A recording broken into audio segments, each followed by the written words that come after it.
I think a good way actually to deal with this, because like I run into this all the time, and I'm sure you guys do as well, where people clearly don't know the science they're talking about and spreading, is to give them examples of when the scientists don't know what's going on, because then it helps them realize that maybe someone out there doesn't know. I don't know why that psychological thing is in their head. I find it's easier to tell people like, oh, this thing that you think is figured out by science, you're completely wrong. We're kind of guessing. We're not even sure we're anywhere right. Then they get curious, because then they're like, oh, there really is a mystery. And I think the sequences make a very good case that feeling of needing mystery is a trap, and that you should be looking outside of whatever you conventionally think is mysterious. But it seems like a good way to do it. Like, one of my favorite stories is we had jet engines for a few years before we had the aerodynamics to explain how they flew. So there were several years where there were Air Force pilots getting into machines going at Mach 3, and no one on Earth could explain what was happening. It was essentially like riding a magic bullet. Like, anyone on Earth would have been like, We're in that similar situation with things like anesthetics. Yeah. And so, like, helping... with jet engines, it's basically throwing shit out the back to make it go faster, right? It's the vortexes that were really confusing us, because we didn't understand how the movement of air behind the turbine was creating as much thrust as it did. Like, we knew it should work, same as a rocket, but we just didn't understand how effective it was and why we would be getting issues at higher temperatures. Like, we had to discover that when you go at a certain speed, the metal heats up and stretches, and so you need to build gaps into all your jet engines and stuff like that. Okay. Wow. Being a test pilot must have been pretty dangerous then. It must have been absolutely radical to get into a machine that no human on Earth could explain to you. This is why I don't get the version 1 of anything. Why I won't be waiting in line for Elon Musk's Neuralink version 1.0. That's why I'm not getting the vaccine first. I'm getting it. I'm not an anti-vaxxer, but I'll wait for the second round. I think the FDA is way too strict, and we should be totally fine by the time it comes out. Well, and vaccines are explored territory. So, like, it's different than, the discovery and distribution of jet engines or Neuralinks. I just figured, you know what, Neuralink, I'll get the 2.0 version, but, vaccines I've had since I was a kid. So if this is like the other ones I've got, then close enough. But I hear what you're saying. Mm-hmm. And I'm not retiring until I have the vaccine, because it'll be covered by my insurance, and I want to retire as early as possible. So getting that vaccine as soon as I can. Nice. Pretty good point. Yeah. I like the last paragraph here where he says, "The world around you is full of puzzles. Prioritize if you must, but do not complain that cruel science has emptied the world of mystery." That kind of goes back to the idea of the beauty of science is not the things it has discovered. It's, if you are a proper scientist, there is no end to your curiosity. There is no end to the mystery and wonder of the world around you. Like, to a real scientist, if you say the answer is science, that's a prompt for them to be like, what field? Tell me who did this. Like, it's not a conversation ender. It's the beginning. Yeah, to a real scientist, the word science is a very unsatisfactory explanation. I just wired up yesterday one more thing in my house, and I realized while I was doing it that, like, I know that the live wire goes to the power station where the electricity, in quotes, comes from. But, like, the ground wire, where does that go? I assume it has to go back, right? Nope. Not like the ground that grounds in case grounds it's short, the house. But the other wire, the non-live one.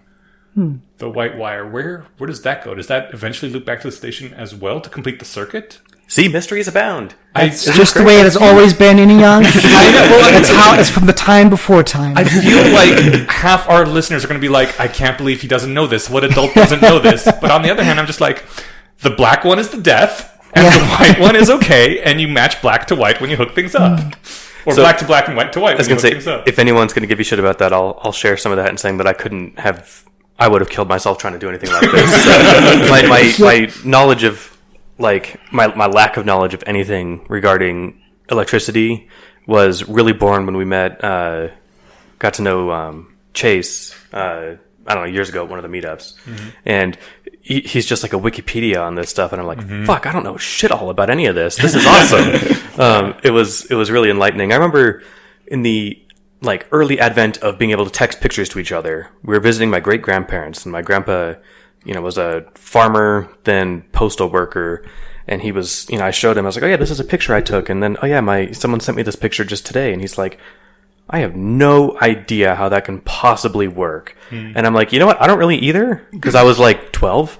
And even now, it's like, I understand how parts of it work, but I don't understand enough of it to be able to, say, build one from scratch or tell you how to build one from scratch. You mean making pictures out of ones and zeros? Well, that and texting a picture to somebody. That part I get more than the rendering a picture from someone. I mean, I get parts of it, but there's a cool video. It starts out like it appears to be a explanation of Excel spreadsheets and how you can make the different colors or the different cells different shades. It's a common thing, like if a number is greater than 100, make the cell turn red so that it pops out right away, and the camera can be like, uh-oh, what happened over here? But it's a great video. It starts out like that, but then he just zooms out, and you're just like, oh, he made a picture. And it's I know about this guy. I read an article about him. He does Excel art. He's been doing like pieces that are huge wall mounts and selling them for a few $1,000s. I would love to have an Excel piece of like a Monet, because I can't think of anything more opposite to Impressionism than little boxes. And it's how all electronic pictures work. Just every single pixel is a number, and the number represents a color value. It's a really good thing to excel at. Nah. Nice. Puns are good transitions to the real episode. Puns are terrible. We got to kick them off the podcast. We've got to tell what we're discussing next episode. Right. Next episode, we will be talking about the posts. Where was I? Absurdity, Heuristic, Absurdity Bias, which is one post, and Availability, which is the other. All right. And we're also doing a third one, Why is the Future So Absurd? Okay. Awesome. Cool.